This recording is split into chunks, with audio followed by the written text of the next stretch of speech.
국민의힘 당권 경쟁이 미니 대선이란 얘기가 나올 정도로 판이 커졌습니다.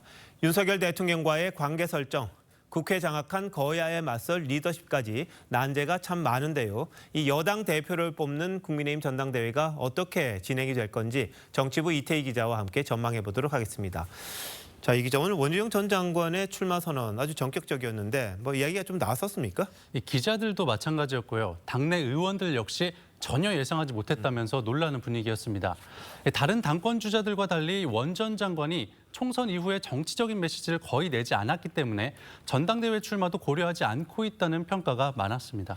한동훈 위원장하고 좀 가깝다 그랬었잖아요. 그렇다 보니까 원 전 장관 왜 나오게 된 겁니까? 원 전 장관은 이번 주부터 출마하는 쪽으로 검토를 시작한 것으로 알려졌습니다. 원 전 장관으로선 지난 4월 이재명 대표와 맞붙었던 총선 패배 이후 반전의 계기가 필요했을 겁니다.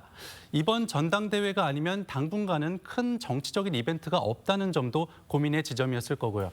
이런 상황에서 2, 3일 전부터 친윤계 의원들이 원 전 장관에게 출마를 설득한 것으로 전해졌는데 결심의 한 배경으로 작용한 것 같습니다.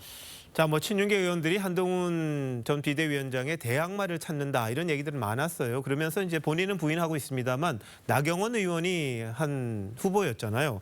근데 이게 바뀐 겁니까? 어떻습니까? 네, 그렇습니다. 말씀하신 대로 나 의원은 부인했지만 한때 친윤계인 이철규 의원과의 연대설, 이른바 나이 연대 얘기까지 나왔었죠.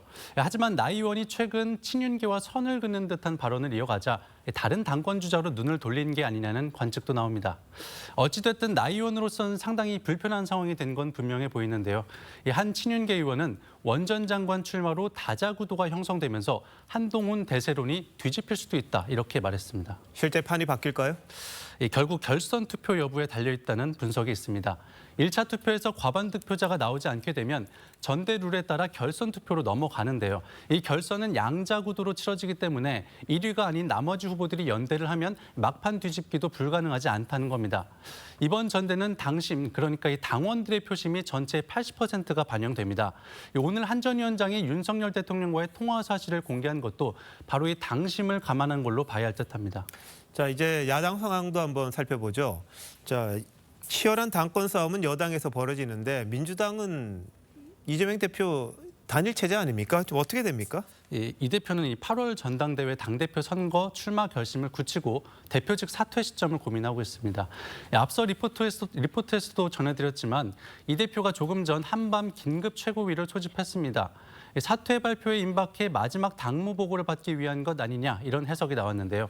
다만 내일 아침에도 이 대표가 참석하는 최고위원회의가 예정돼 있기 때문에 오늘 밤 깜짝 발표가 나오지는 않을 거라는 게 민주당 관계자의 설명입니다. 네, 국민의힘은 빅샷들이 출마하면서 경쟁이 치열해지고 흥행이 될 것 같은데 민주당은 아무래도 좀 흥행은 안 될 것 같은 그런 느낌인데요. 좀 지켜봐야겠군요. 자, 이 기자 잘 들었습니다.